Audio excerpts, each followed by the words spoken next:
자, 오늘은 시청자 여러분들을 일본 니가타로 모시겠습니다. 니가타. 저는 니가타를 가보지 않았습니다. 그런데 그 과거에 제1교포 북송선이 출발했던 곳으로 유명하죠. 위치를 보니까 일본 그 본섬의 조금 북서쪽, 그러니까 동해 쪽으로 이렇게 면해 있는 그 니가타 현이 거기에 있더라고요. 자, 바로 이 작품입니다. 그 너무나 유명해서 설명할 필요조차 없는 설국입니다. 가와바타 야스나리, 일본의 대표적인 소설가로 1968년 노벨문학상 수상자죠. 자, 제가 이 설국을 뭐 이번에 새로 읽은 것이 아니라 과거에 읽었는데, 이번에 이제 다시 설국을 읽게 된 것은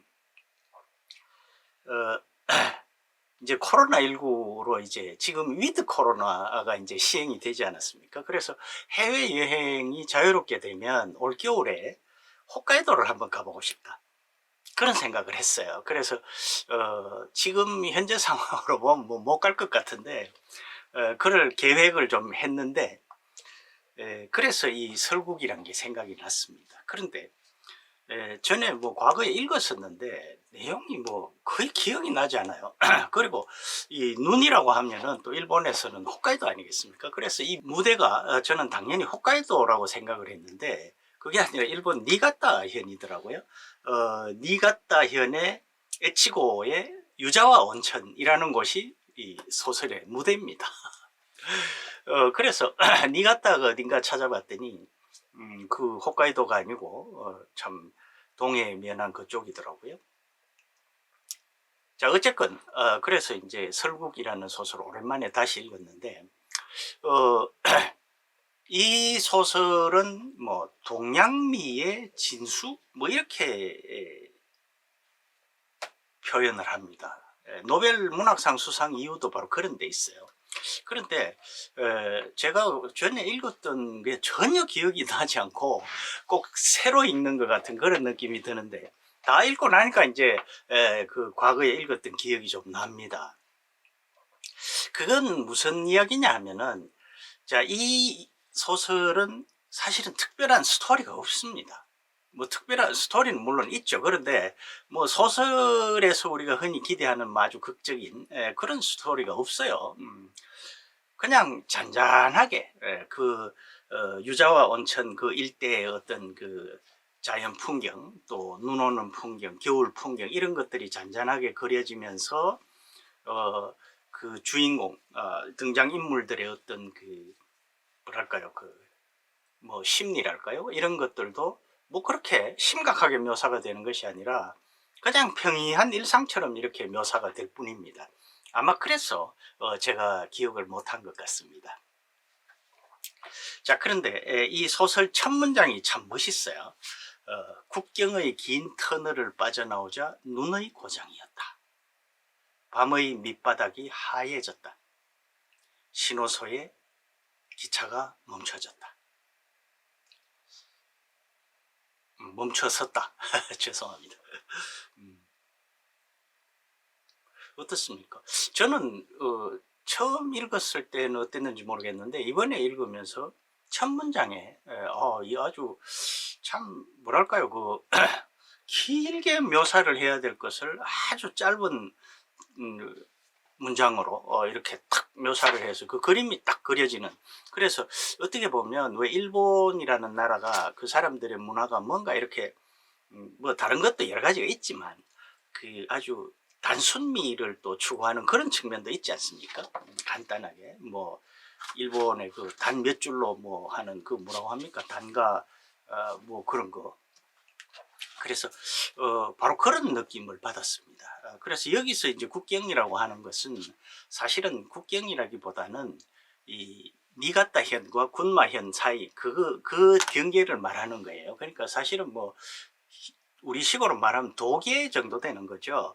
그리고 긴 터널이라는 것은 군마현과 니가타 현을이 있는 그 철도의 그 시미즈 터널, 이것을 말한다고 합니다. 자, 아무튼 그렇게 시작을 해서 이 주인공인 시마무라라는 사람이 이제 그 니가타로 가는 장면으로 시작을 하는 거죠. 그 열차 안에서 그 몸이 아픈 한 청년과 그 청년을 애틋하게 간호하는 한 뭐 처년지 뭐 아가씨겠죠. 나중에 보면 아가씨 같습니다. 아무튼 그 여자 그리고 이 주인공 시마무라 이 세 사람의 어떤 그 열차를 타고 가는 모습 그리고 이 주인공 시마무라가 그 여성에게 어떤 아름다움을 느끼는 모습 이런 걸로 이제 시작을 합니다. 그래서 이 주인공은 부모의 유산으로 무의도식하는 사람입니다. 참 진짜 행복한 사람이죠. 저는 제일 부럽습니다. 뭐 무의도식을 하면서 뭐 일본 춤이라든가 또 서양 무용 이런 데 대해서 뭐 글이나 좀 쓰고 이렇게 프리랜서처럼 그렇게 자유롭게 사는 사람이죠. 그래서 그 니가타에 가서 이제 그 산을 산행을 하고 돌아다니다가 유자와 온천에 가서 이제 여관, 일본식 료칸이라고 하죠. 그 료칸에 이제 머물면서 거기서 어떤 그러니까 이번이 처음이 아니고 그 전에도 갔던 곳이죠. 그래서 거기서 만난 게이샤.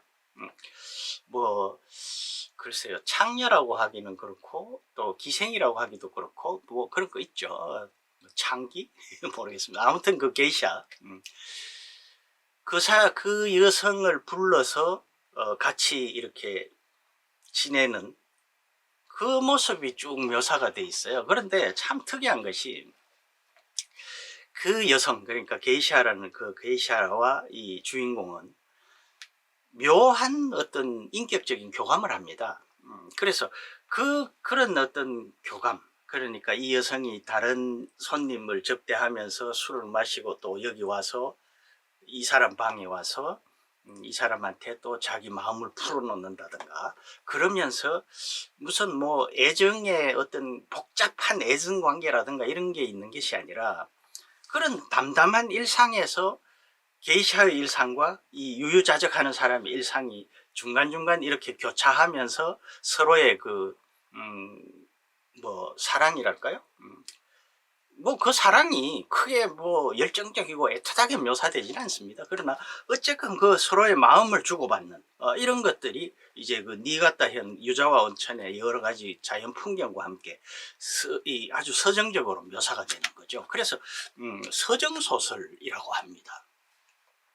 그래서 저는 이제 그 홋카이도에 가기 전에 워밍업으로 이 설국을 읽는다고 생각을 했는데 홋카이도가 아니라 니가타였어요. 어쨌건 그래도 아무튼 뭐 좀 다르긴 하지만 설국이라는 이미지라는 것은 좀 그렇죠. 자 그래서 참 이 작품은 가와바타 야스나리가 바로 그 유자와 온천에 머물면서 썼다고 합니다. 그리고 이걸 뭐 단숨에 다 쓴 그 소설이 아니고 그 전에 몇 가지 단편들을 비슷한 여기에 하나의 에피소드 같은 그런 단편들을 발표를 하고 그런 것들을 엮어서 하나의 장편으로 마무리를 한 그런 소설이라고 합니다. 본문이 152페이지밖에 안 돼요. 그러니까 굉장히 얄팍한 책입니다. 그리고 그러니까 읽기에 참 부담이 없는 거죠. 그래서 저는 어디 좀 멀리 가면서 지하철 타고 왔다 갔다 하면서 다 읽었습니다. 한숨에. 그래서 시간이 많이 남았어요. 그래서 지하철 타고 오는 한참을 무료하게 왔을 정도로 그렇게 쉽게 빨리 읽히는 책입니다. 그런데 어떻게 보면 이게 뭐야? 라는 생각이 들 수도 있어요. 뭐 스토리 자체가 그렇게 밋밋하게 어떻게 보면 밋밋하게 전개가 되니까 뭐 시시하다? 뭐 이런 생각이 들 수도 있습니다. 그런데 물론 이제 저도 아마 처음 읽었을 때 그런 느낌이 좀 있었던 것 같아요. 그런데 지금 다시 이렇게 읽어보니까 어떤 읽는 맛이 있다고 해야 될까요? 그래서 저는 그런 생각을 했습니다. 이걸 아마 원문으로 읽으면 훨씬 읽는 맛이 있을 것 같다. 우리말도 왜 그 말의 맛이란 게 있지 않습니까? 그런데 이 소설은 서정소설이기 때문에 더욱더 그런 말의 맛이 중요한 것 같아요. 그래서 이렇게 읽으면서 제가 번역본으로 읽어도 이렇게 괜찮다면 아마 원문으로 읽으면은 상당히 그 어떤 서정적인 분위기가 많이 다가오지 않을까 하는 생각을 했습니다. 자, 어쨌건 뭐 제가 일본어를 책을 읽을 정도로 아는 상황이 아니기 때문에 뭐 전혀 책을 읽을 수 없으니까 그래서 좀 아쉬움이 있긴 합니다만은 어쨌건 번역본으로 읽어도 크게 부담도 없고 한번 이렇게 그 니가타 현의 그 눈 오는 풍경 속에 한번 푹 잠겨보는 것도 올겨울에 좋은 어떤 뭐랄까요 그 상상 여행이 되지 않을까 하는 그런 생각이 들어서 이 아주 오래된 책 설국이라는 작품을 오늘 소개를 해드렸습니다.